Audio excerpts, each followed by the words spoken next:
I wanted to kind of show of hands suddenly for people that are, say, new to Australian studies and don't really know all of the kinds of people. I mean, a lot of us are old lags and we recognise lots of people in the room.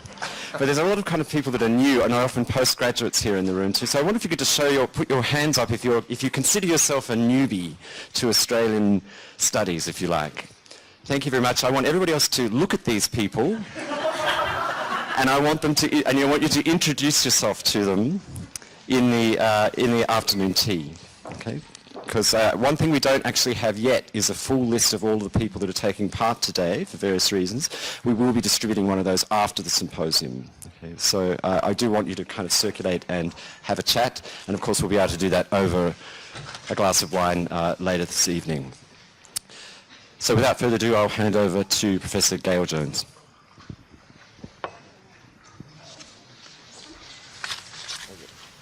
Welcome to the second half of today's wonderful conference. I agree with Helen. This has been a very stimulating and exciting sort of discussion so far. I think we have, to some extent, taken up Ignatius' very eloquent provocation to deconstruct, I suppose, the political utility of the nation as a way of getting funding, of identifying areas of study that might attract institutional and intellectual support for some kind of other model.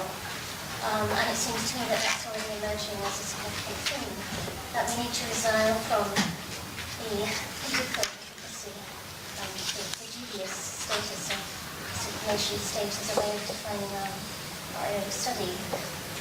Last week I was at a roundtable in Frankfurt which was 20 invited international writers to talk about the post-nation and violence and refugees. And it seems to me that that debate is already absolutely entrenched in Europe. It's absolutely fundamental to what we need to think about. And in the last 2 days, this addresses something that Richard and David had raised. In the last few days, I've been negotiating. John Kurtzeyer and I have been invited to Argentina in a few months' time to talk about the Global South, to set up a kind of axis of cultural, literary, disciplinary, academic imagining that works not through an East-West axis, not through the imperial centres, not addressing Lisbon, Madrid, London, New York, but actually resituates a kind of energetic intellectual life in the South without regard to as another kind of deterritorializing new spatial imaginary for thinking through what we're doing. So that might be useful and that might be reassuring to someone like David and to Richard perhaps. But I don't want to talk about myself. Without further ado, I'd like to introduce this session, which is about the arts. And I think one of the difficulties of being a writer in the academy for me is the ways in which the arts are often seen for their utility in a kind of pragmatic mode, that somehow they enhance knowledge of climate change or help dispossessed youth, or have some sort of heuristic capacity to explain the world to us. And I suppose I'd like to, for myself, to imagine this separated out from ideas of utility of art to some other kind of more complex notion of the function of what happens with performing arts, with visual arts, with any kind of arts practice within universities. So we have a very distinguished panel, and forgive me if I sound a little vague and recovering from the flu. The first speaker is Anne Pender from the University of Copenhagen on the future of Australian Studies, Theatre and the Performing Arts. Stephen Morgan from King's College, London, Australian cinema, which is one of my interests, and Colin Harvey on fantasy writing, digital media and the future of Australian writing. So I'm very interested to hear the discussions that come after the panels as well, so we'll start immediately. Thanks, Anne. Thank you very much, Ian and Simon. and Carl for making this day possible. It really is, unlike Helen, I'm really enjoying myself. It's great to be here and to see all these people, and especially to see the large Danish contingent. It's fantastic to see people again. So what I said to the Archbishop was, why don't you, maybe you could read and or say something about the poem The Surfer by Judith Wright, which he did, and Carl was well pleased. So it's taken me, it was fitting then that I went to the University of New England after that, home of Judith Wright, and it's taken me the next 10 years to get a Judith Wright lecture established. The first one is next February. So firstly, I think research in this field can't be divorced from developments in the theatre itself and the other arts. The two most exciting theatres in Sydney at the moment are the small ones. The new Eternity Playhouse, home of the Darlinghurst Theatre Company, in the 130-year-old Tabernacle Church, which has been beautifully refurbished as a theatre. And the Griffin Theatre, in the tiny Stables Theatre in Nimrod Street at the back of King's Cross. An old theatre, but a theatre dedicated to presenting new Australian writing. The Ensemble, over on the lower north shore of Sydney Harbour, continues to present many new Australian plays. They presented David Williamson this year, and that's a picture from that production of Cruise Control. These are, for the most part, unsubsidised theatres, smaller theatres. The Ensemble, of course, was founded by the American Hayes Gordon in 1958. He was an actor who worked mainly in musical theatre. And he came to Australia because he was a communist. He was blacklisted under McCarthy, so he came to Australia and he brought his talent and his experience of training in the method. He'd worked with Sandy Meisner and Lee Strasberg in New York. He brought this to Australia, started an acting school, and then the theatre grew up. And it's transformed Australian theatre, the Ensemble. It's remained independent all these years. And it's driven by what you might call a socialist or a semi-socialist agenda, if you can still talk in those terms. Well, what does it say then about the subsidised theatre, the STC, the Sydney Theatre Company, the Belvoir, the Melbourne Theatre Company, the bigger ones? That it's the smaller theatres that are the most exciting. I wouldn't want to say that subsidy kills experiment, but others would and have. Susan Lever is one who has said such things. But here's what I want to address. One of the most interesting elements that's occurring in this area, theatre and performing arts, is the turn outwards, the internationalisation of our research and the theatre itself. And this comes out of a string of recent successes of Australian productions on Broadway and in other parts of the United States. Uncle Vanya with Kate Blanchett, Hugo Weaving, John Bell and Richard Roxburgh, Geoffrey Rush in Exit the King, and Kate Blanchett in Streetcar Named Desire. This sort of success for Australian theatre in the United States is unthinkable 20, 30 years ago. So we're in a period of internationalisation and flux. There are many changes taking place. John Bell is stepping aside. Just last week, I hosted John Bell for a symposium at my own university, and it was on the very day that he announced that he's stepping aside from the Bell Shakespeare Company that he founded. It was a memorable day, and it signals a complete changing of the guard in Australian theatre. Bell, I think, is without parallel in his impact on Australian theatre. But there's very little research on his work. So on that day we launched a book by Adrian Kinander, one of my colleagues, on Bell. John Bell is a cultural leader. who, as I say, has transformed Australian theatre as an actor, a director, an entrepreneur, an educator, visionary. And there's a difference, I think, as people like Wesley Enoch have said, between a cultural leader and someone who is a fine artistic director or artist.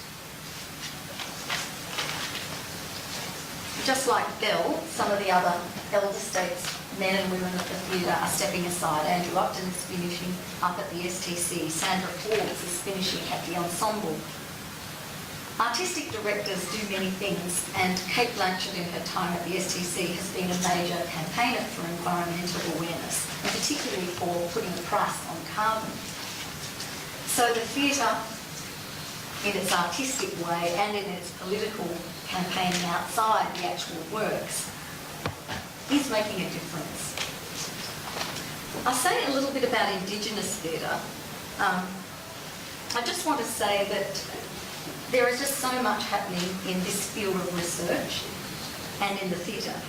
I want to just highlight Mary Rose Casey's project on Aboriginal performance and its place in Australia's entertainment history from 1800 to 1949. Excuse me. The impact of Indigenous actors is being felt in the industry and in this area of Australian studies. There are so many actors. One, Jack Charles, is one of the most senior of them, whose work, his sort of life's work has gained so much recognition. I saw him last year in a play where he began, I think the first half an hour, he was actually doing pottery as he presented his monologue. Another is Deborah Mailman, who's been in so many roles, from classical roles like Antigone to Dorothy Hewitt's play, The Man from Muckanucken, and then on the television juggernaut Offspring. The success of actors in television, Redfern Now, Gods of Wheat Street, The Circuit, again, unthinkable perhaps 20 or 30 years ago. Wesley Enoch's impact as an artistic director at the Queensland Theatre Company is another important change in the landscape. And a host of Indigenous playwrights, new young Indigenous playwrights, whose work is being performed. One of those is Jada Alberts and the play Brothers Wreck, which was put on at Belvoir this year, I think it was, the premiere. And of course the huge success of Bangarra.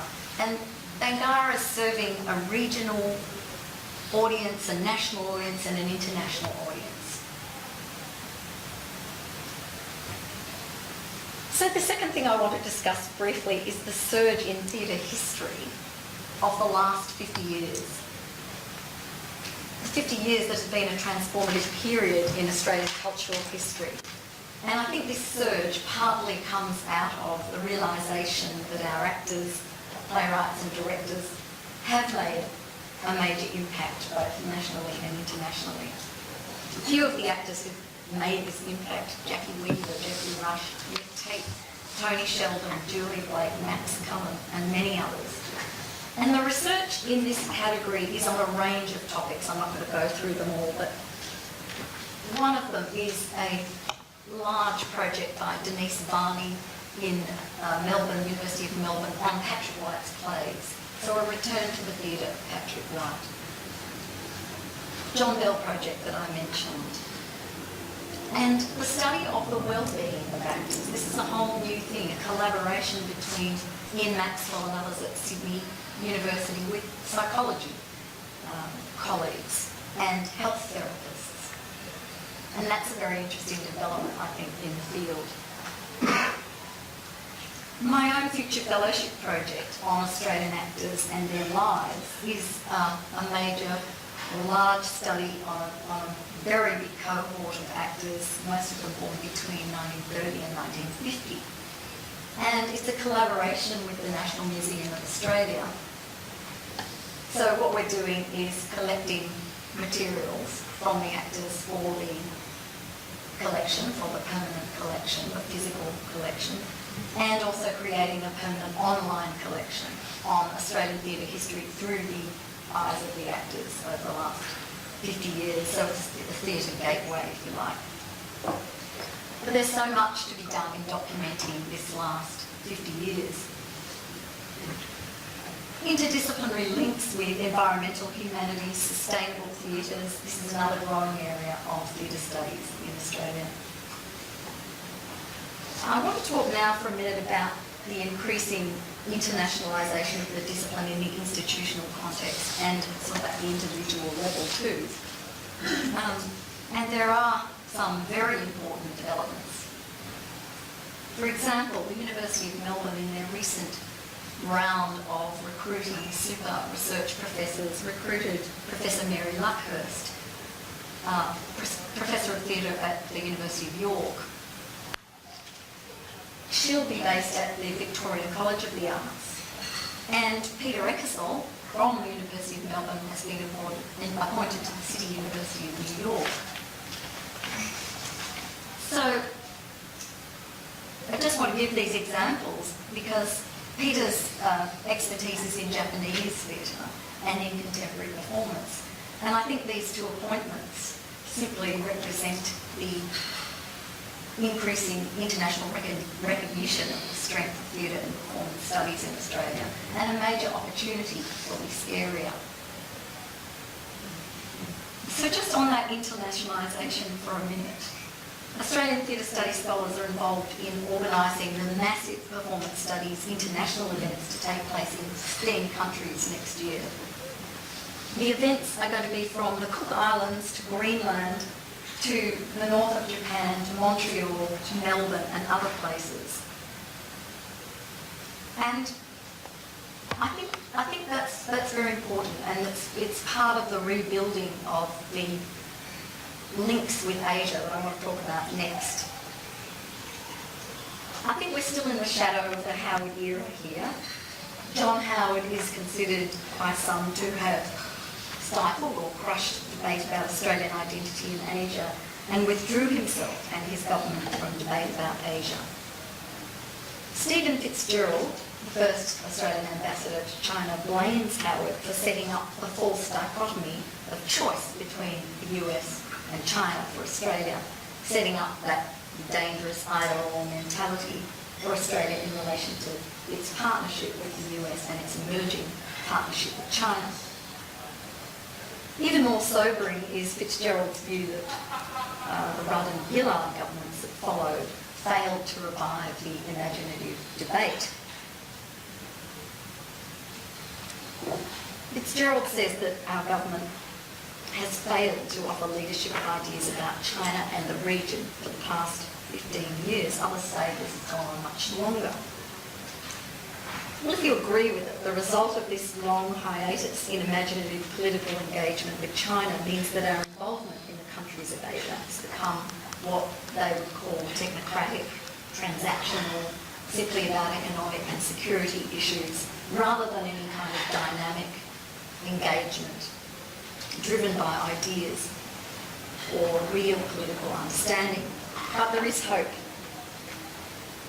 So I point to some of the films, some of the Australian acting, in films like The Home Song Stories by Tony Ayres and others, and the child actors in that film particularly, two young Chinese Australian actors, Irene Chen and Joel Locke, had no previous acting experience, but their performances in that film are superb.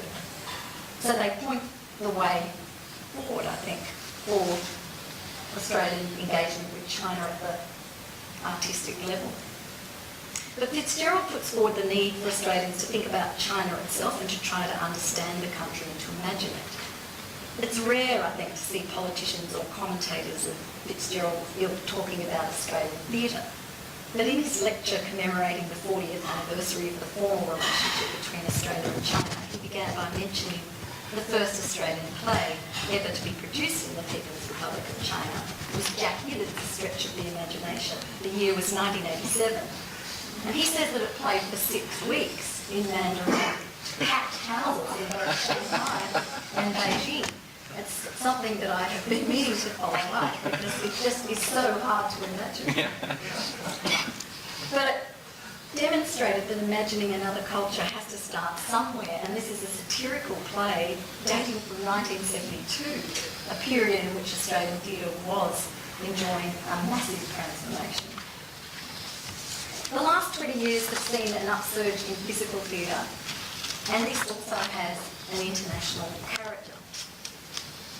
I just wanted to talk for a moment about the company Menzies in Brisbane, inspired by Japanese theatre. Where I am at the University of New England, we often have workshops given by Zenzo trainers and performers. Our students really like them, and some of our students have gone to work in the company. So the theme here is an increasing and highly productive engagement with our region, especially Japan and China in theatre, in spite of that overlay of problems, if you like, at the political level.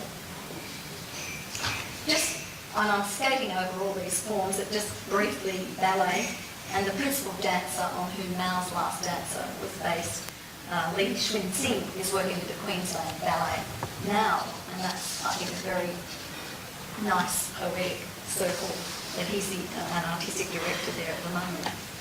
But back to more mundane matters, and just a few words about the digital futures.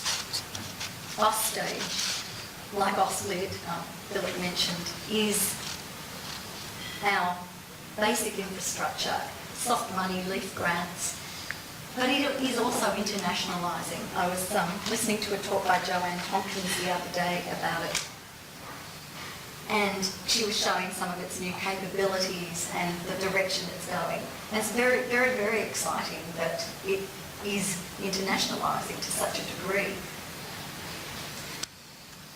A quick word about threats. Threats to the humanities, cuts to higher education in Australia. Our current government doesn't value the humanities. The higher education reforms that are upon us are a threat. They're a threat to our programs, they're a threat to our research.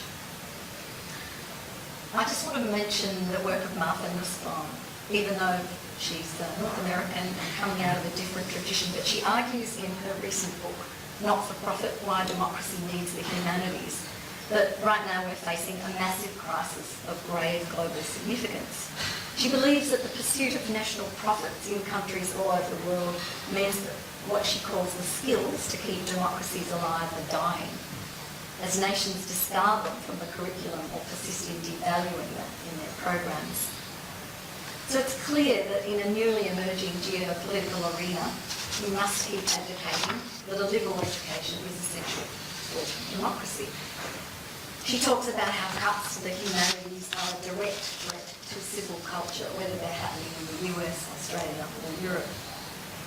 So where does it leave us?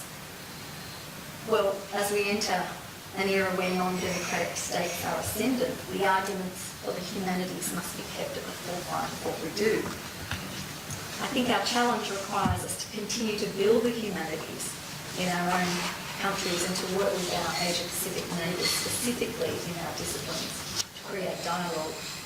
We can draw on the mutualities, the rich tradition of East Asian humanities and performing arts with our own traditions.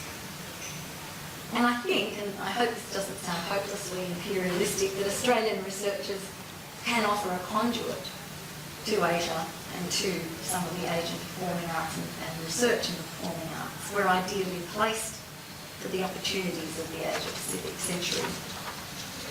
We're ready, but we need to nourish our existing associations, such as IASA. And I've got a personal gripe that will upset Susan Ballon. I'm going to say it anyway. I still find it very difficult to accept that the European Australian Studies Association, fine organisation that it is, running fine conferences in fantastic locations, and I've been to many of them, always meets in Europe.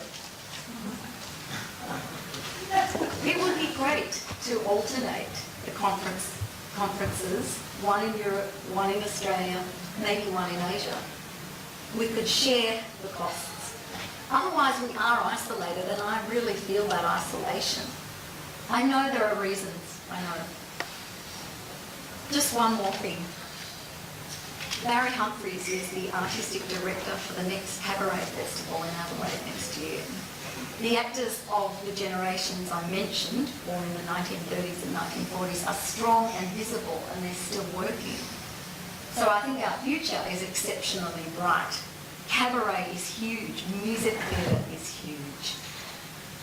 So what I would like to say then is that perhaps unsubsidised and small and scattered and sometimes isolated, we are maybe like those small theatres, doing independent and highly experimental and important work.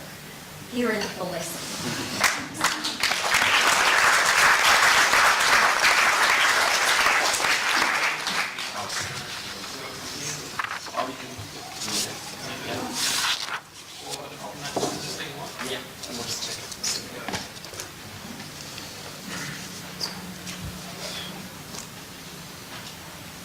Stephen, is yours on the desktop?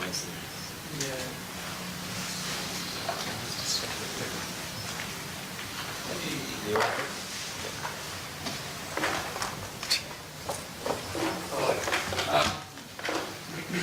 For some reason, I did this first slide late last night, and I don't know why I didn't put any of my details on there. But my name is Stephen Morgan. I'm a PhD student here in the Film Studies Department at King's, but closely aligned, obviously, to the Menzies Centre for Australian Studies as well.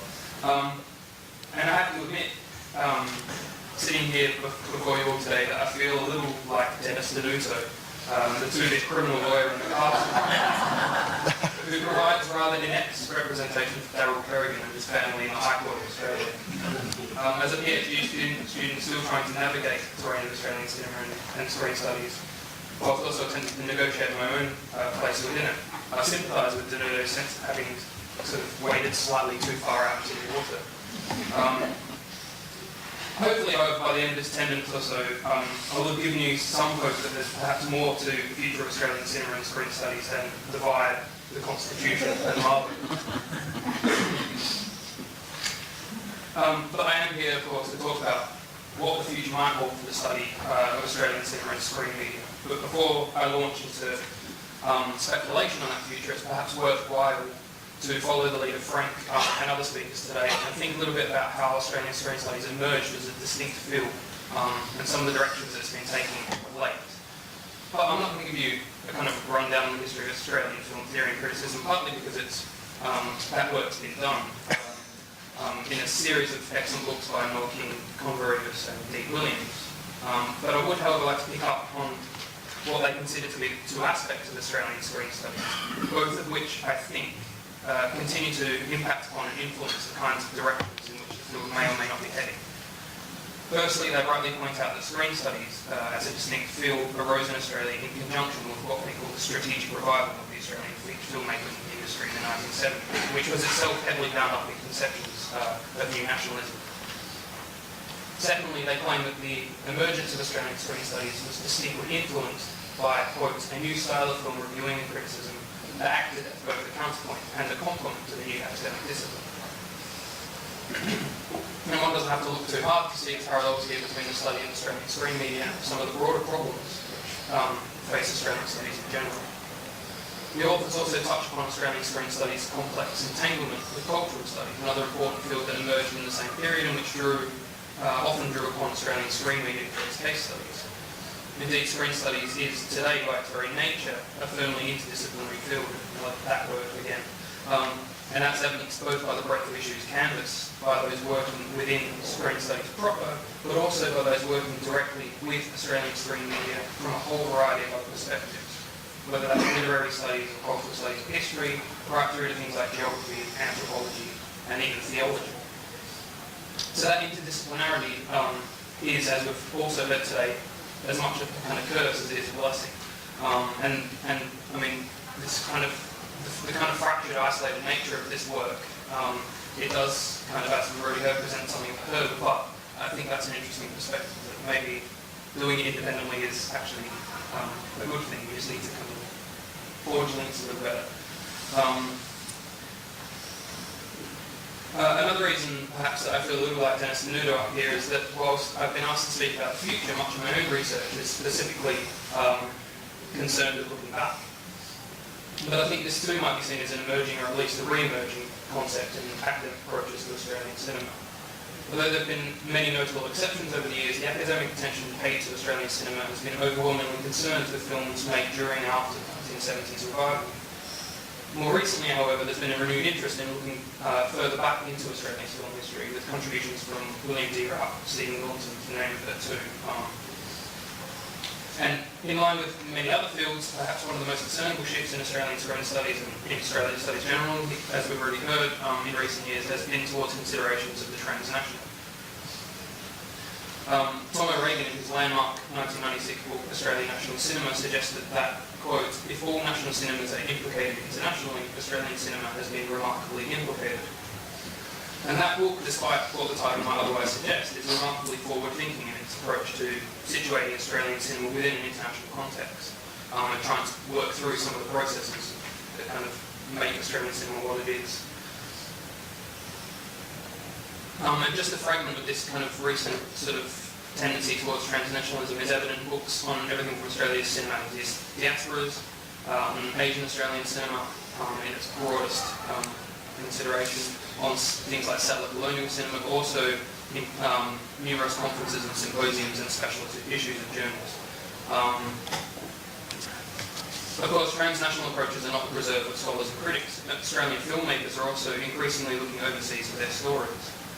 Typically, these films might place their Australian characters overseas, the Sapphires in Vietnam, for example.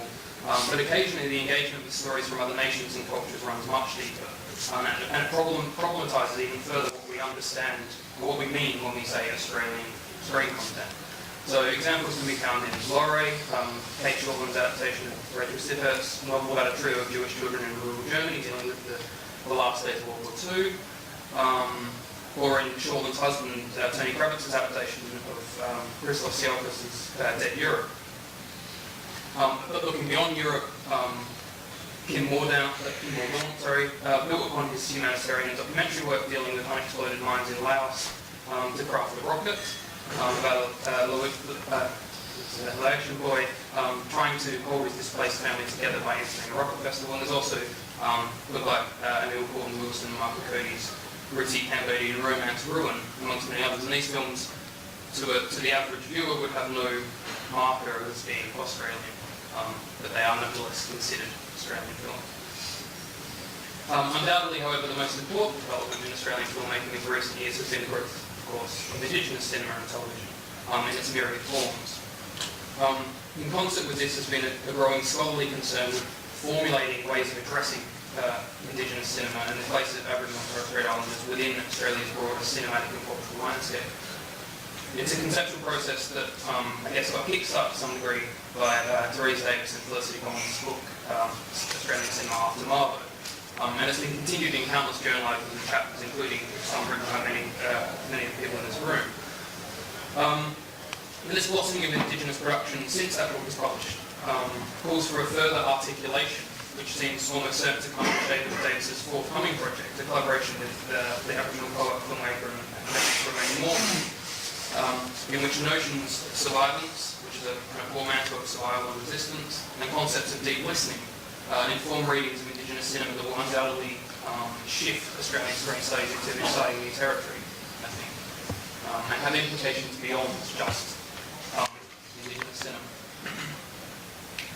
Of course, much of what I've touched upon so far relates almost wholly to cinema, and I'm very aware that I'm often guilty of falling into that classic film studies trap of giving primacy to the fiction feature film and neglecting everything else. In fact, another important development in recent years has been the increasing scholarly attention. Where am I with my slides? Another important development in recent years has been the increasing scholarly attention paid to other Australian screen media. Television has been the subject of serious attention for several decades, particularly in cultural studies. But emerging screen technologies are an increasingly important area of research for scholars and government bodies alike. Another important area in recent years is the study of the institutions that contribute to Australian screen culture. Indeed, this kind of institutional study is one of the emerging fields of research in international screen studies, not just in Australia. And it's one to which Australian scholars such as Ben Goldsmith, Tom O'Reilly and Nick Hurd have made important early contributions. At the other end of the spectrum, of course, we have the audience. And much work has been done in recent years on Australian reception studies, much of it in line with international concepts of new film history or new cinema history, which seeks to bridge the gap between film studies and film history. So, what's the future hold? I mean, I can't answer that question, but if that's kind of where we're at, this is the question that we need to grapple with, and I certainly can't say for sure, but I'm being increasingly drawn to a notion of Australian cinema on the fringes, culturally and geographically, and sort of speculating on how this fringing might come to shape the ways that we think about Australian film, television and screen media. I think it's partly because much of the popular discourse in Australia about its own screen media remains deeply parochial and narrow-minded. The hoary old myths about what constitutes Australian screen content continue to haunt almost every single new production. No matter how hard the filmmakers try to present something new, something unique, or something different, they're constantly being accused of making differences. It was about drug addicts, all that sort of stuff. I'm sure you're all familiar with those cliches.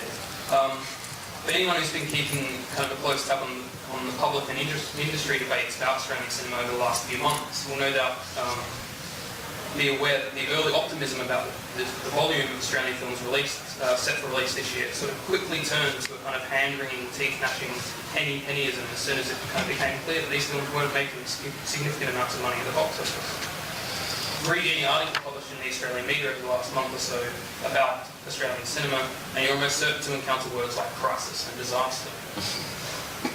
I don't have time, obviously, to go into detail about the lack of nuance in these and the lack of kind of history and a lack of self-awareness that these types of articles display.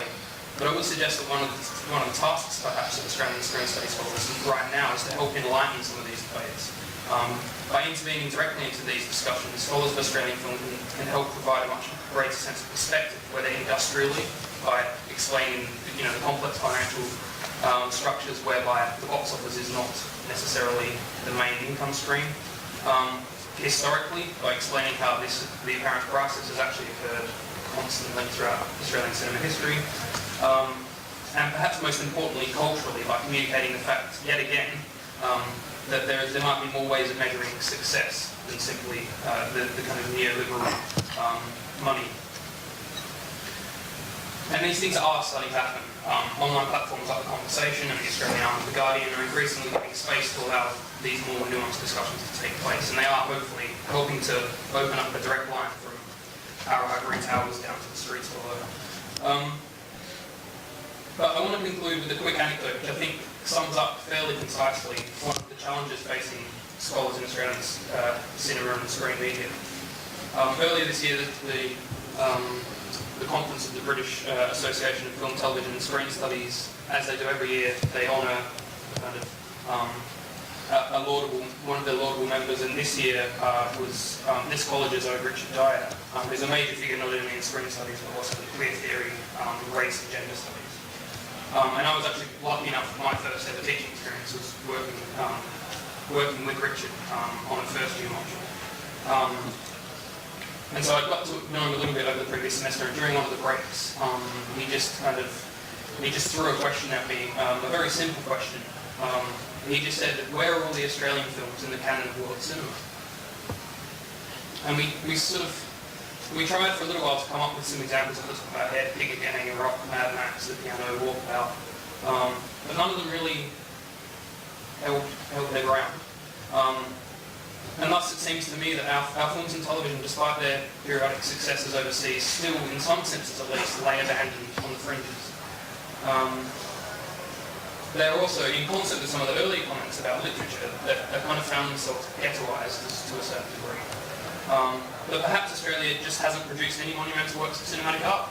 Maybe that's all it is. Perhaps our friend Dennis Denudo was right all along. Perhaps it really is just about the vibe of the thing. Perhaps that's the point.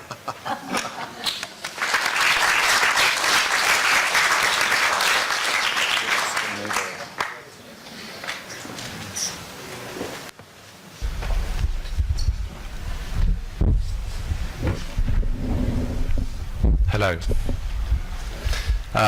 Okay, and now for something completely different. So I'm Dr. Colin Harvey, and I'm a fairly new addition to King's, and I work across the Department of Digital Humanities and the Department of Culture, Media and Creative Industries. So that gives me, I think, a kind of hopefully an interesting perspective. What I'm about to do, the presentation, is fairly kind of impressionistic and fairly kind of rooted in autobiography, and I think, and that's my approach, my kind of academic approach. And it occurs to me actually, because I am also as a writer and a writer of fantasy, so this is probably one of the few kind of public forums where I can actually admit to being a fantasist. So I'm actually a professional fantasist. Make of that what you will. So as an academic and as a writer, I'm very interested in mythologies, both contemporary mythologies and much older ones, and indeed the relationship between them. One of my favourite science fiction and fantasy authors is Douglas Adams, himself no stranger to the comic possibilities associated with subverting mythologies and generic tropes. And he wrote several essays specifically about Australia, in which he plays with our kind of mythological conceptions of what Australia is. In one essay, for instance, he marvels at the fact that 9 of the world's 10 most lethal spiders are indigenous to the country. And as he points out, actually, you may as well say that of the world's 9 most poisonous arachnids, Australia has all of them. And of course, this is one of the enduring dominant mythologies about Australia. It is a dangerous place. As a long-standing arachnophobe, the Australia's spiders were a primary concern for me when my academic partner was offered a position at a university in Sydney, in fact, the University of Western Sydney. And we decamped our young family, including all our belongings, and our Canadian piano with its strange spindly legs, now technically the most well-travelled piano in the world history across the globe. In fact, and this is the thing about mythologies, the truth possessed only a glancing relationship with the reality we encountered. I was right to be worried about the environment, but not the spiders, who of course pretty much kept themselves to themselves, apart from the huntsman that lived in our mailbox and which my daughter firmly believed read our mail for us. Rather than spiders, or indeed snakes, I very rapidly realised I needed to concern myself with the whacking great hole in the ozone layer immediately above our heads, and so began a 2-year regimen of slip, slap, slop. So following a sojourn in Sydney, we chose to live in a place called Lura in the Blue Mountains, which I guess some people might know. There was no real reason for this decision beyond the fact that I really, really wanted to live on a mountainside, an ambition I have now accomplished. From here I could look out at the Megalong Valley, but would find myself searching fruitlessly for the telltale signs we associate with European vistas. A church spire, perhaps, or some other familiar artificial edifice. Sure, there was a small patch of terrain where a farmer had heroically tried to tame the land only to be thwarted, but otherwise seemingly, nothing. As a result, it was hard to resist the temptation to read this land with European eyes, to see it as empty and untamable, to play into the terra nullis myth and all that that implies. Now, while my partner travelled back and forth on the Blue Mountains Railway to Penrith and Parramatta, I meanwhile undertook various writing and lecturing assignments, while also remembering to drop off our children and pick them up from Lura Public School. As a result, I got to know several established and emergent fantasy writers who either lived in the area or down in Sydney. Not a huge community, but certainly a very welcoming one. And through conventions and academic conferences, it offered me links to other genre writers throughout the country. Now, what struck me after reading the work of these new friends and acquaintances at the time and subsequently were and are the disparate influences these writers draw upon. As a native-born Brit, I found it easy to spot the European influences. Kate Forsyth, well known for the Witches of Ilion series, utilises familiar fairy tale elements from European culture. Indeed, her most recent book, Bitter Greens, is a historical novel that weaves in the fantasy story of Rapunzel into the true life story of Rapunzel's creator, Charlotte Rose de Caumont de la Force. European influences are there too, in Margot Lanigan's recent novel Sea Hearts, which uses the Kelpie from Scottish mythology. Yet Lanigan's earlier work, including the extraordinary short story Singing My Sister Down, and if you've never read that, I really encourage you to seek it out, from her collection Black Juice, draws on many other mythologies.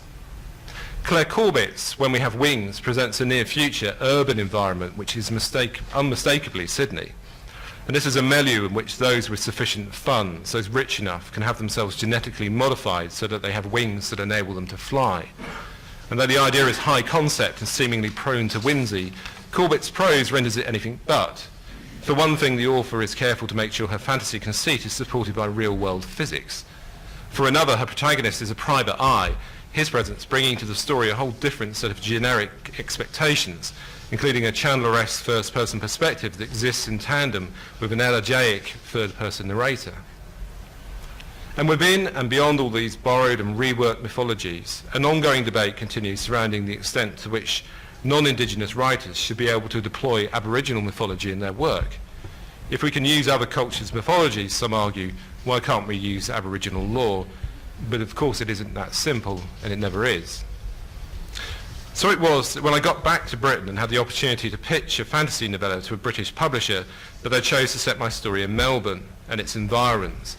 And the novella is called Dead Kelly. You can see what I did there.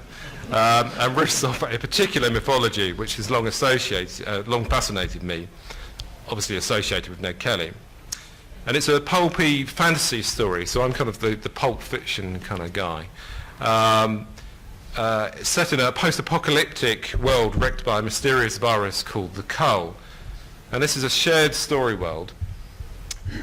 So there are other existing books within the series.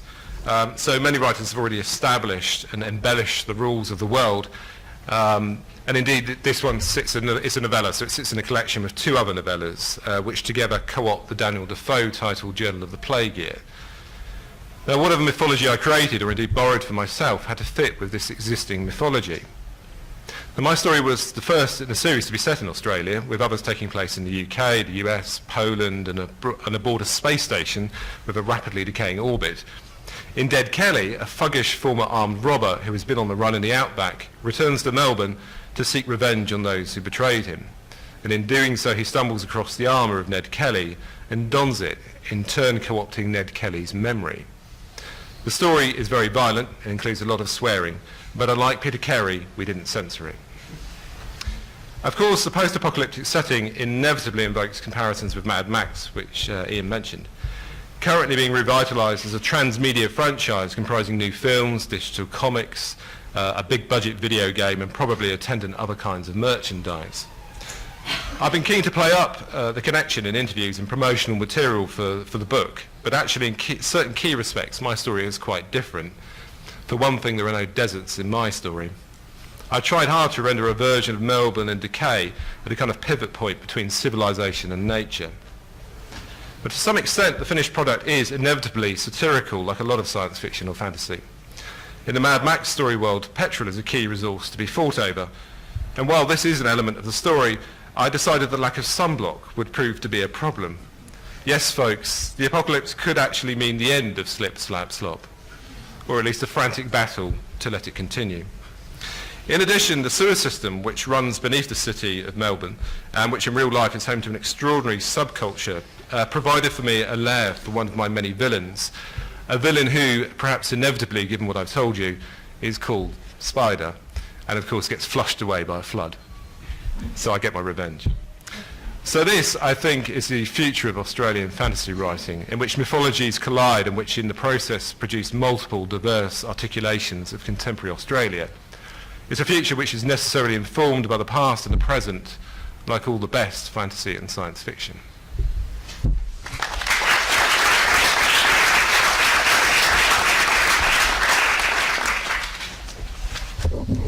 We've got just a little time for questions. Keep in mind that Ian said that there will be the ability to blog some opinions on this day. So if you're dying to ask a question or make a comment and haven't had a chance, you will have the opportunity to put something in writing. Okay, Susan. I don't think I need a microphone. I'm completely with you. Okay. We did run, they were known as the running congresses that ran from Barcelona and around 5 Australian universities. Still going? Sorry? Still going?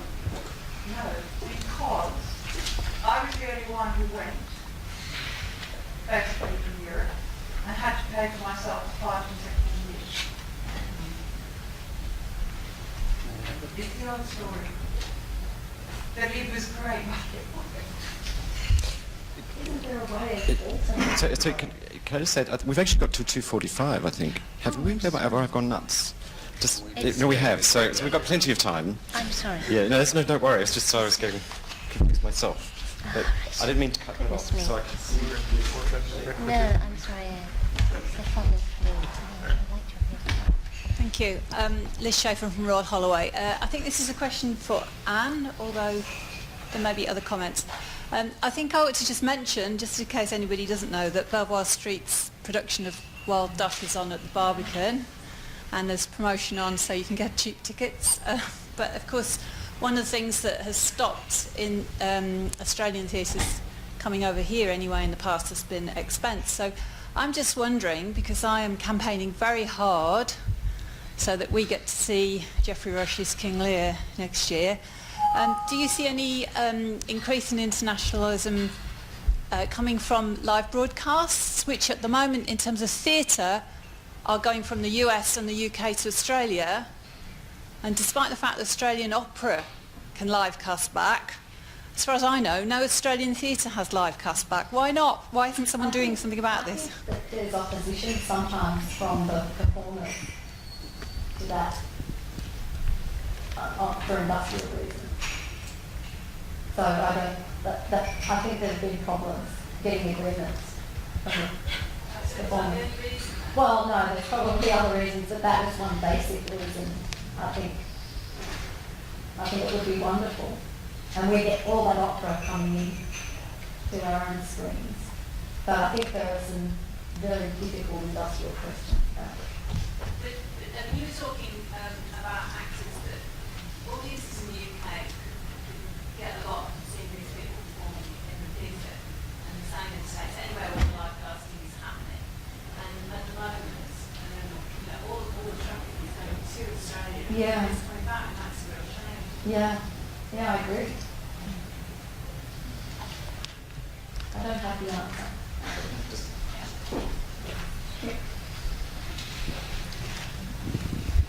Hello. I think I kind of disagree actually that we're exporting more theatre to Australia. I still think if we want to see Australian performers, you can see lots of Australian performers here, and people are still... you didn't mention about training of actors in academic institutions in Australia, but still many young Australian actors come here for their training, and they start their careers here, and then they take that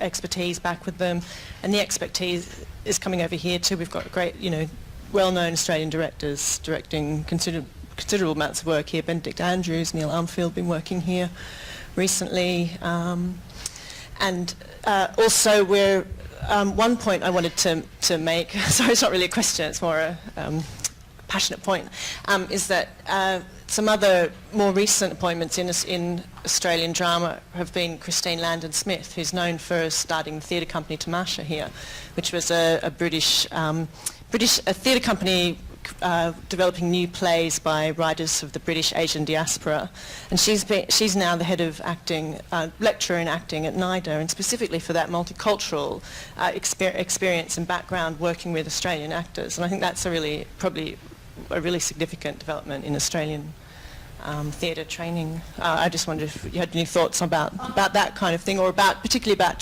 training for young performers and creatives. The numbers of young Australians or any Australians coming over here for actor training is very small compared to what it would have been for those earlier generations. And one of the reasons that Mary Luckhurst wanted to come to Australia was because of the strength of the actor training in Australia. She's written about this, and Tanya Gersler and others who train in Melbourne. So I think there's a pull to Australia. But take your other points. I think most actors are staying in Australia, though. They may come over here for other reasons, but the training is going on there, and it's regarded as, very strong. Mary had a Higher Education Academy grant to look at it, and I've read the report about it, and so she writes about the strength of the actor training. In fact, she's written a book with Tanya Gersler about actor training in Australia. Anyway.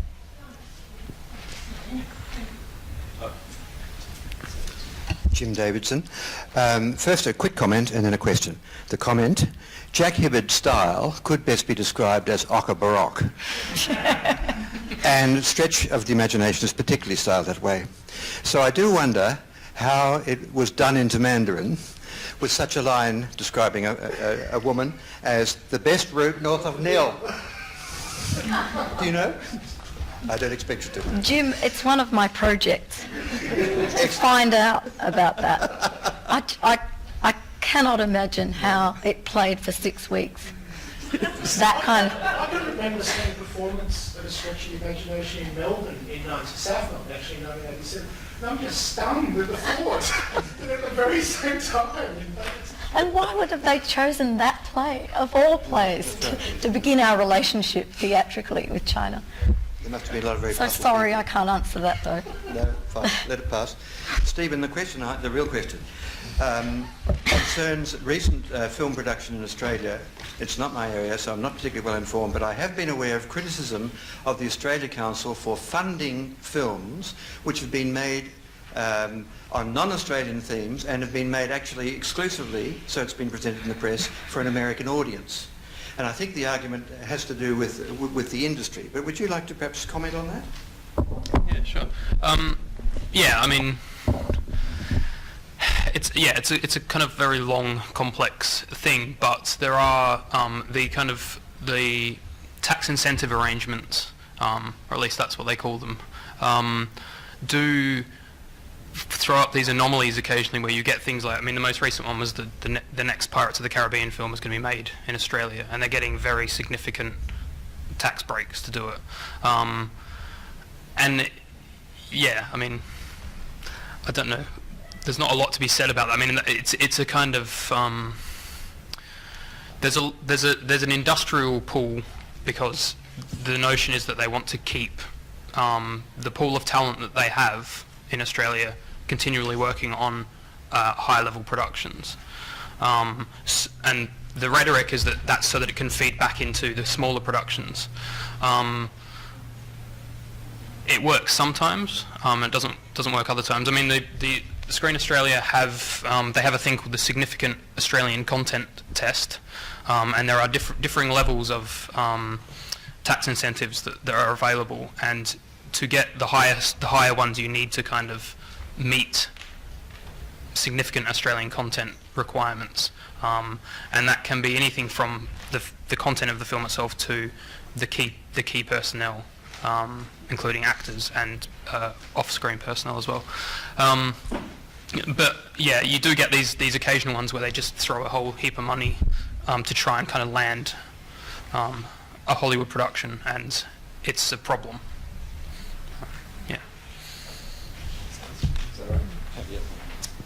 Janet Wilson, University of Northampton. Question of Stephen. Your comment that with Richard Dyer you decided that no Australian film would make it into the world canon seems to beg a few questions, but apart from that, it does raise the issue in my mind as to whether you think this is because Australia is a relatively recent national film cinema, and if so, would the same be true of New Zealand, which is even more recent? I would say the same would be true of New Zealand, but I don't think it's got anything to do with the recentness. I mean, that you look at, say, New Taiwanese cinema, which is kind of since the 1990s. Oh, yeah. The international canon would include a couple of them. I mean, it's I possibly come at it from a kind of a position of kind of feeling like, Australian cinema isn't celebrated enough, and so I kind of have a bit of a jaundiced view of it, perhaps. But certainly Richard came at the question quite innocently, I think. He has no kind of involvement in Australian cinema. He doesn't really write about Australian cinema. It was just a question that obviously he'd been thinking about. And I mean, I think there are films that kind of sit on the edge of the canon, but if you look at one of those many volumes of kind of like the 100 films you must see before you die, when there are Australian films in there, there is a tendency that they're in there because they need to tick a box and have a film from Australasia, with some exceptions. I mean, Mad Max well, Mad Max 2 specifically, actually, certainly in this country, is much more lauded than the first one, but yeah. I just wondered if it's because you think that the Australian cinema, or whether the great Australian cinema is too much about itself, too much about national identity, or too much about it being Australian, not enough about being global, which, you know, I sometimes think of as true of New Zealand. Possibly. I actually think the main problem is that it's an English language cinema, and it's a topic that's been addressed by many scholars, but it is a major problem that it's constantly being compared. Taiwanese cinema, for instance, doesn't really get compared to Hollywood because, well, purely for that reason, that it's a different language and it's a different cultural context, whereas the kind of thinking is that Australian cinema, I mean, Australia is a kind of, you know, it's a junior English-speaking partner in the, the global cultural circulation, so it's kind of, it's always put at that kind of remove. Yeah. I think that's the biggest problem facing it, to be honest. And I think possibly going forward, some of the films that will kind of enter the canon and sort of have started to are things like 10 Canoes, which of course isn't in English. And there's a film that's coming out called The Deadlands, which is a New Zealand film completely in the Maori language. And I think that will probably be a film that will kind of enter the canon somehow as well. Because they're, and it should be said that the kind of, when I talk about that canon, I'm talking about the kind of the transatlantic, Britain and US views of what the canon is. So. Surely it's Australia that's the greatest. Can I? No comment. Gail, can I ask a question? May I ask a question? Yes, actually, it was directed to Colin, actually. Colin, it was great. I loved hearing the plot of Dead Kelly. And I'm sure, like many Australian studies teachers around this room, I'm thinking, gee, I must set that because it will sit so well on my curriculum alongside Carey. I guess the question is really a little bit about that, and I might address it to Gail as well, because she raised the question of the utility of the arts when we think about Australian studies, by which I took it to mean that the sense that sometimes we're using literature or theatre or cinema as illustrative of some aspect of Australian society or culture, rather than perhaps looking at them for their aesthetic qualities. We may do when we approach them as pure literature or the arts. So, and yet there's also a kind of sense of symbiotic relationship sometimes between the way that we teach Australian studies and the kinds of work that is produced. And I was quite struck when Rolf de Heer was speaking at the London Film Festival that he talked quite quickly about how quickly Charlie's Country had got on the curriculum. And I think this was an achievement. He felt this was an achievement, obviously, for the messages that film makes. But there's also a sense in which the film does tick the right boxes for the kinds of things that we want to talk about in Australian studies. So I guess I'm asking the question, one, about what you meant by the problem of literature or arts being simply what was the word? Utility, I think. And secondly, about whether you think ever about the teachability of your texts. Whether I teach. Yeah, or both. Yeah, I'd be very happy indeed if you put me on the reading list next to Peter Carey. That would be, yeah,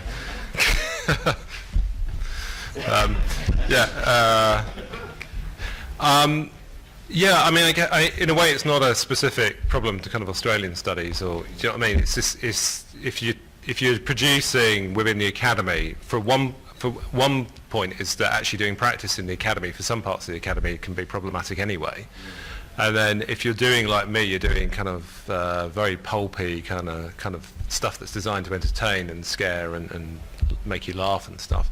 Then it's how you kind of rationalise that within the context of the academy, because it isn't, doing other things that we might expect practice within the academy to be doing.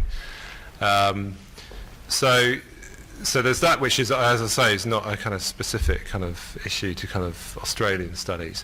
I mean, one of the things I didn't mention, which I thought was worth kind of bringing up, is the relationship of kind of practice within the academy.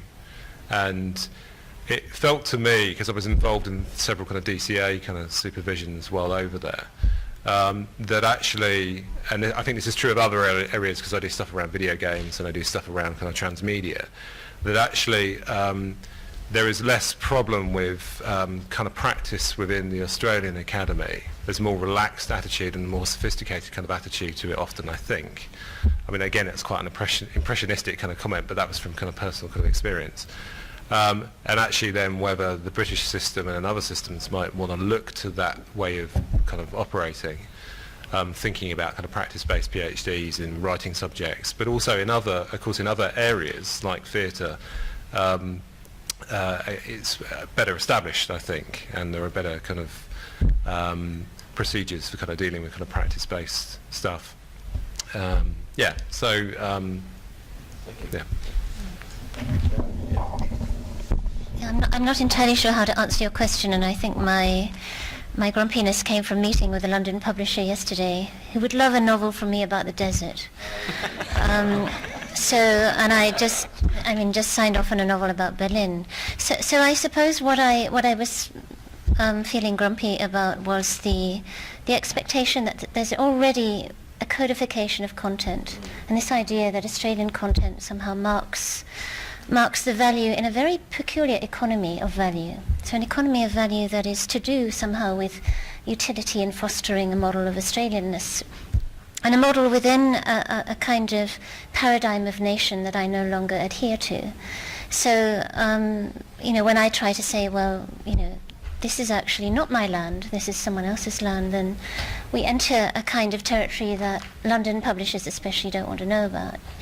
So I'm very interested in, I've been living and working in Berlin this year, and what I've noticed is how much Australian work is taught, discussed, given cultural prestige, has a kind of cultural gravitas that it does not have in Australia. There are many more postgrads working in Europe than in Australia. And it's given me pause, and it feels very humbling, and I'm always called upon to defend the obscuring and even the denunciation of our own cultural texts for some other.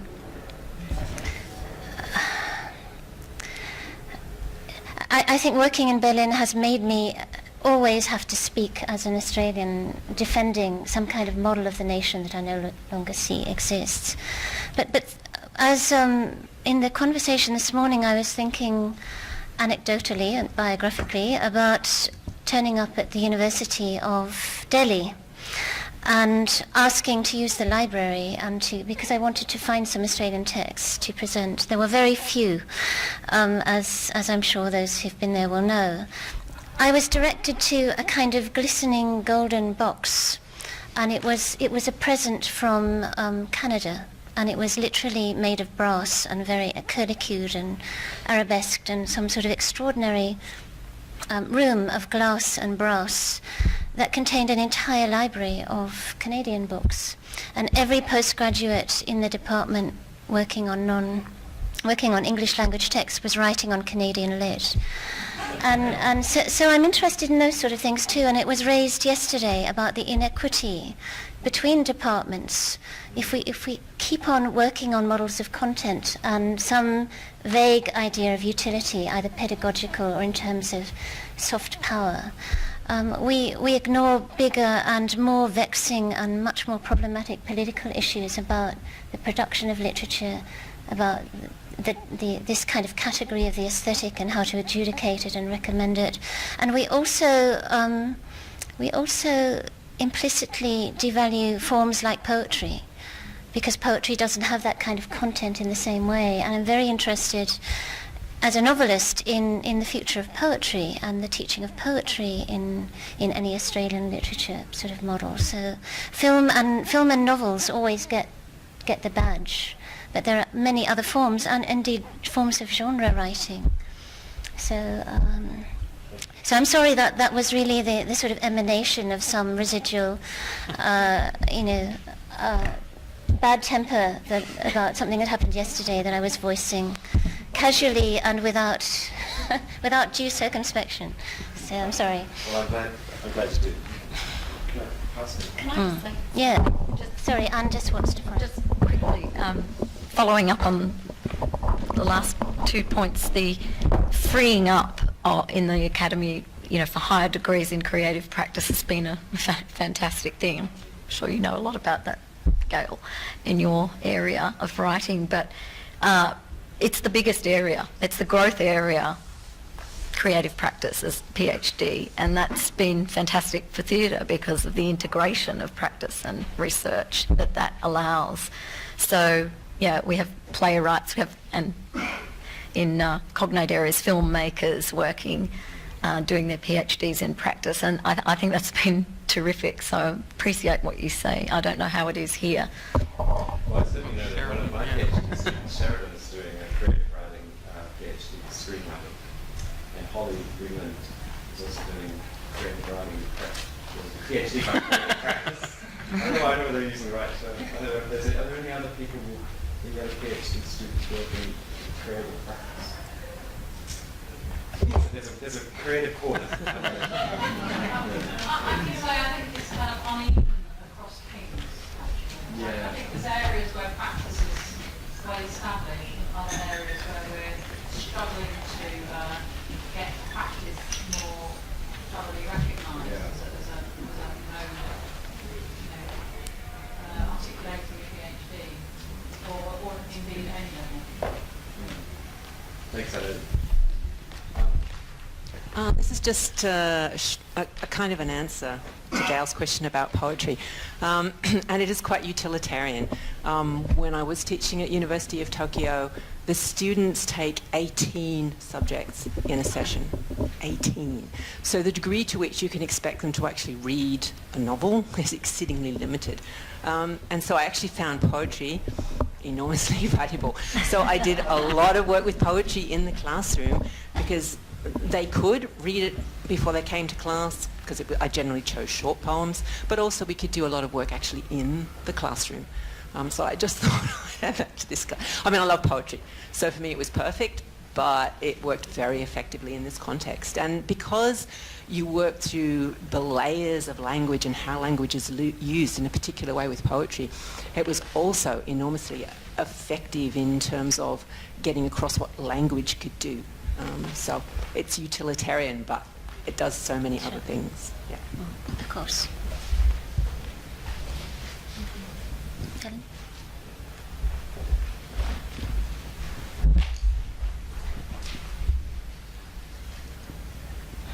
Thank you. Just in relation to what Gail was saying about utility, I want to throw on the table the idea of branding, and this kind of came up when Anne was speaking. You mentioned some of the celebrities of Australian theatre and film, and of course they're very important to us in helping to spread the word. But I'm also very aware of the ways in which a certain kind of branding sometimes closes down opportunities for people who don't fit within the brand, and I think this relates to what you were just saying, Gail, about being required to write or asked to write a novel about a certain thing. And also Anne's example about Bangarra Dance Theatre, for example, of whom I'm a great fan, but I'm aware of some other Aboriginal companies who have not been able to make the same mark within the London scene, for instance, because there's a sense in which we just need one of those brands. Bangarra does it, we've already got a relationship with them, we know how they do, we know how they circulate. You're another Aboriginal company, but you're not doing this dance that carries the mark and the brand of Aboriginal dance or theatre. Yeah, we're really interested, but maybe next year. And so I'm struck by the complexity and also the kind of double-edged sword of the brand, because it seems like we need a certain kind of new brand for Australian studies, for making known our intellectual capital and our cultural capital for the world. But there seems to be a fairly limited range of brands, it seems to me, within which the idea of Australia and Australian can circulate.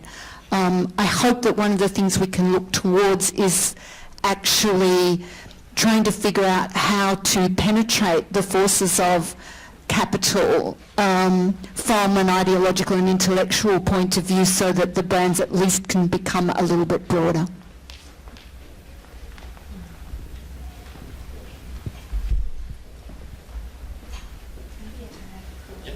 I also want to follow up because I've also spent some time in India, and I can underline what Gail said about the accessibility of Australian texts. And I've also had experience where scholars in India wanted to do postgraduate studies, PhDs and further, on Australian texts, and they just had too much trouble getting hold of them. This was some years ago. I think now with electronic books it might be different, but then it's a question of how are the books made available.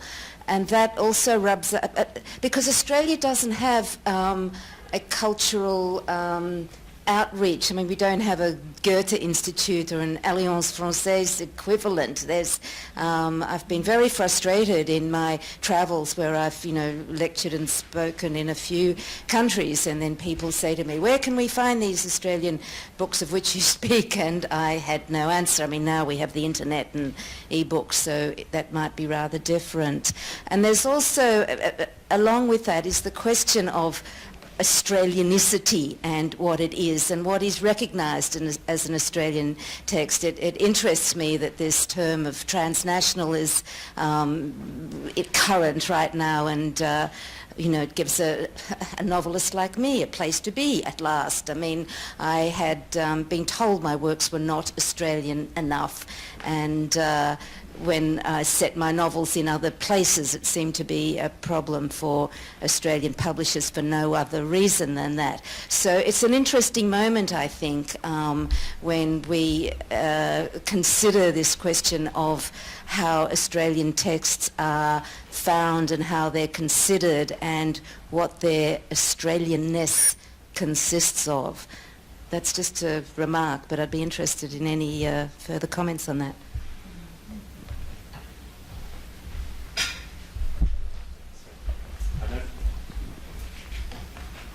I've just got a quick follow-up on that.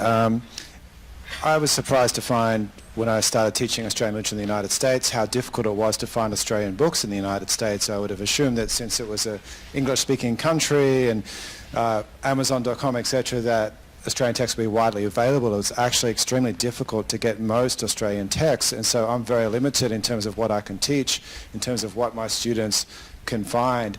There's a problem with ebooks. A lot of the ebooks from Australian publishers, you cannot actually buy them in the US. You can't download them.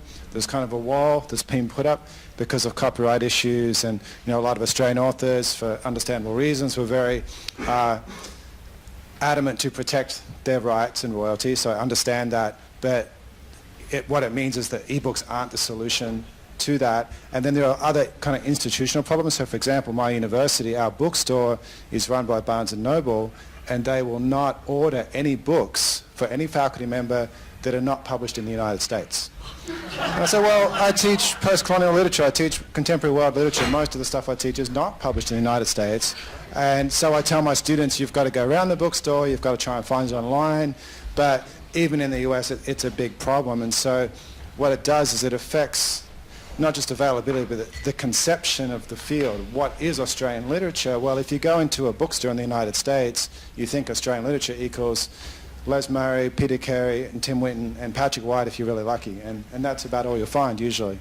Yeah.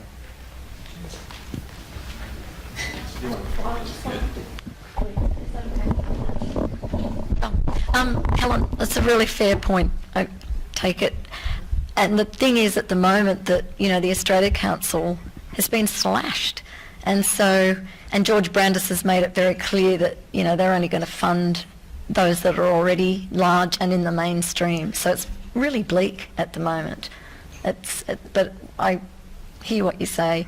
And just on the accessibility of books, when Bruce Bennett died, as many people here knew him, his personal collection of books, which was considerable, was given to the Australia-India Council because they were crying out for resources.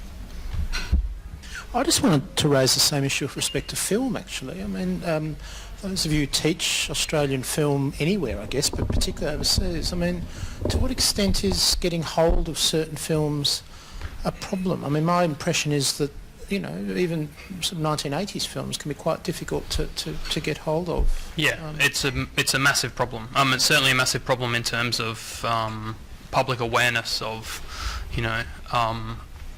of the Australian society's own awareness of its sort of cinematic heritage. There are films made before 1940. I think there's maybe 2 commercially available on DVD. Of films made between then and 1970, there's been, if we go back 5 years, there was maybe, in fact there possibly was none. But now there's a label called Umbrella who are releasing, they've formed a bit of a strategic partnership with National Film and Sound Archive, and also the estate of Charles Cheval and Elsa Cheval's family, and so they're starting to re-release his films. Some of the Ealing Australian films have started to come out, but certainly a few years ago when I started working on those films, you could get some of them in the UK and you could get some of them in the US. In fact, Australian film is kind of generally more widely available in the US, or has been historically, than it has been in Australia. And it is a big problem because if people don't see the films, they're not going to know about the films, they're not going to want to talk about the films. And that's part of the reason why so much scholarship even relies so heavily on post-1970 accounts of Australian film history, because they're more accessible. This is an issue that could get worse. I mean, obviously all the Canberra cultural institutions are under pressure at the moment, but none more than the national films. It's in a dire state. They've cut the research program. They've cut the research program. I had a research assistant who was happily going in and doing work for me in there, and then with the cuts, she contacted me and was told that you can make an appointment in 2 weeks to come in and do an afternoon's work. So I mean, it's got to a stage where it's not really an open repository. No, but there are and those funding cuts are a major problem. It's the other thing that's done is also close down the public screening program which they had there, which given that Canberra is perhaps not an issue for someone in Sydney, but it is an issue still of visibility. So a lot of films were getting shown there that people from Sydney may not, or Melbourne or Adelaide or wherever, may not have been able to physically be there to see, but at least they could read about them and they knew about them. And there are some things, the Australian Screen Online website is quite good at kind of delving into that history a little bit better and putting clips up so that you can at least see bits of things, but it is a significant problem, yeah, definitely. And it's going to get worse, and it's going to get worse also with digital technology, because if the films don't get digitised, if you can only see films digitally, then that's a whole chunk of history that's you're never going to be able to see. This is a very useful, practical discussion for me, because I think it's revealing that accessibility is actually a major thing that a centre, but also the various associations for the study of Australian literature or theatre or cinema could be perhaps joining together to think about, but also perhaps to lobby, because I mean, I think even if we had a letter from everybody in this room, that's actually quite a powerful letter, but even more so if it were coming from a combined association comment on the problems that we're facing in, well, not just teaching Australian literature, but also promoting Australian per se. Just comment. 19th century Australian literature has never been so available. And as a 19th century Australian researcher, that's great. That's it. As soon as it goes out of copyright, but yeah, it's fine.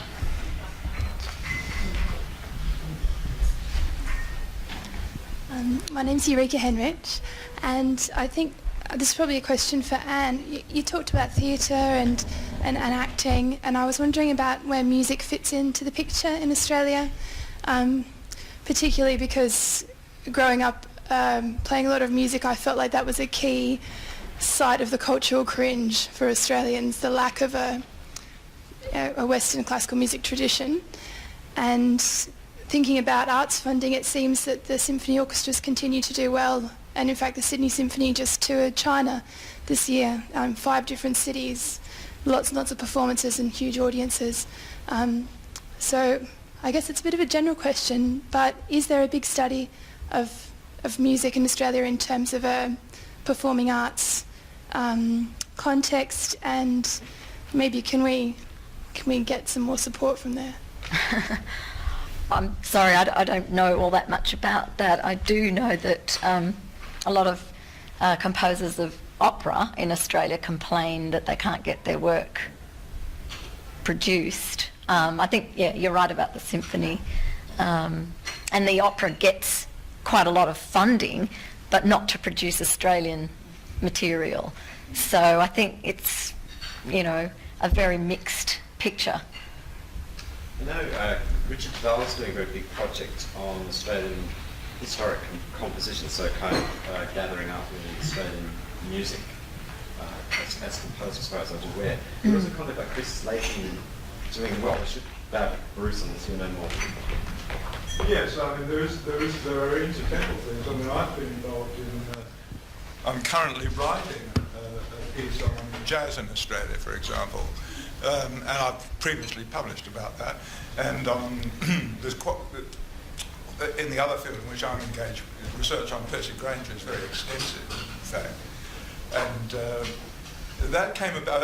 I thought about that when Frank was giving his excellent piece, because Granger's centenary was in 1982, and it just coincided with that burst of nationalism which gave rise to the whole phenomenon of that Frank talked about. And that centenary, there was a conference in Melbourne which really was concerned with sort of digging Granger out of oblivion. He was practically unknown, and the Granger Museum was in a shambles at that time. I remember one of the things that happened at the conference that Stephen Murray Smith argued that Granger was not an important Australian composer, but he was very important in Australia as a sexual liberator, and so that was. But that's, you know, that's expanded. So there is work, and the Melbourne Symphony Orchestra recently toured Europe and played in Copenhagen. But they didn't play any Australian. Well, they played one piece of Granger, but yes, it was an encore. They didn't. They played superbly, but they didn't play. They programmed somewhere else Granger's piece, The Warriors, but they didn't play it in Copenhagen, which would be the obvious place to play it, because Granger's actually still remembered it. We had a lovely event here about 5 or 6 years ago, to which Bruce was a principal contributor on Australia, basically just trying to bring together researchers, particularly in Britain, but also beyond it, working on Australian music. And I think perhaps 3 papers on Granger. Which got one in this room, if I recall that. There will be a repeat. But there are other composers. This other project I know is going on is about First World music composed during the First World War by Australians. So there's some stuff going on like that, and we hope to do stuff with the music department. We all should be acknowledging Peter Sculthorpe. Indeed. Yes. Perhaps with our academy we can include Peter Sculthorpe in our thinking. So thank you for the panel. It's a wonderful discussion. Thank you.